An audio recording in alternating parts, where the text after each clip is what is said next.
If I was looking to lose weight in 2026 and could only choose 3 foods, these would be the ones I'd pick. For all 3 of these foods, I'm going to go over 3 rules, 3 criteria that they all have to fit.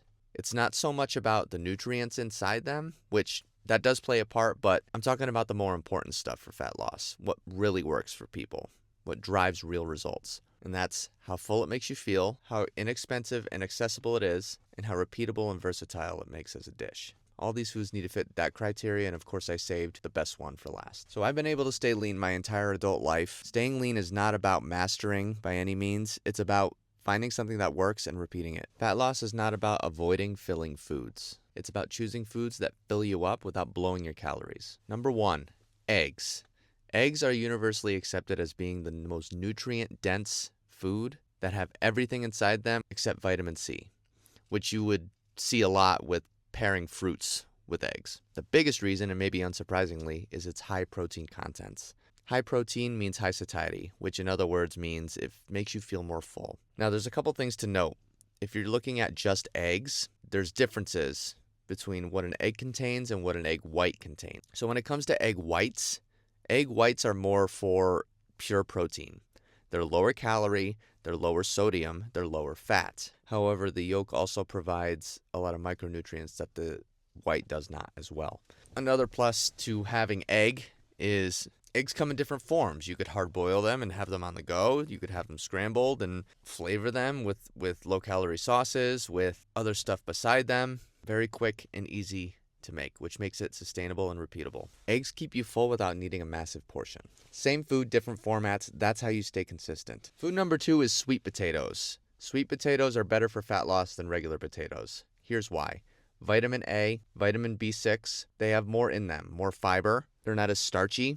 They just have more to offer than regular potatoes. They check all the boxes. Satiety, nutrient dense, and they're naturally sweet, which leads to fewer cravings. They give you that sugar kick. Especially if you're used to having these high sugary snacks, this is a great way to go about it. So it solves 2 problems at once, hunger and sugar cravings. Just remember that the prep matters. Baked, air fried, roasted, as long as you don't have it fried, because that's how oils get on it and just makes it a calorie bomb. So basically, if they're prepared simply, they're a fat loss ally, not a problem.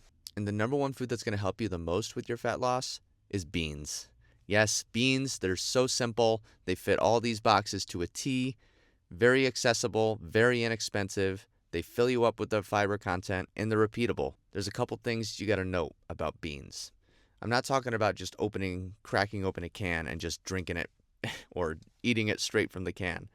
There's something called aquafaba, which is the liquid that you see in the cans. This is something that many people overlook because beans can be eaten with or without this. It's not inherently bad by any means, but it can have potential downsides for fat loss. Starting off, it doesn't have the best nutrient. Overall, pretty poor in nutrients. A lot of the sodium content comes from it. Could be BPA, especially from the can, the chemicals, how it's made, and it could cause gas, bloating, and digestion problems.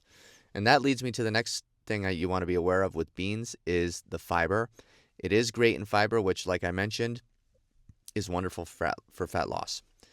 Number 1 preventer of colon cancer is more fiber intake.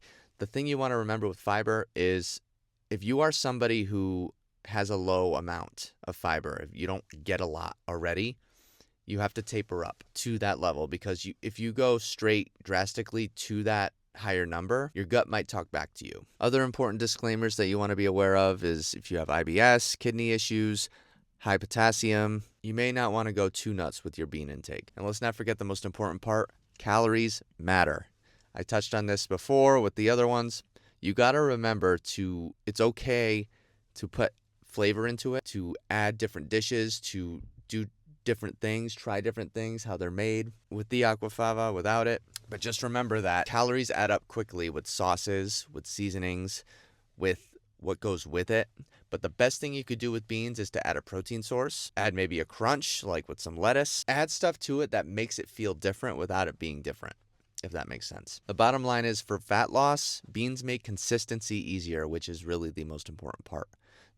What's just going to keep you going is the lack of versatility, which it really only comes down to 2 things, consistency and adaptability.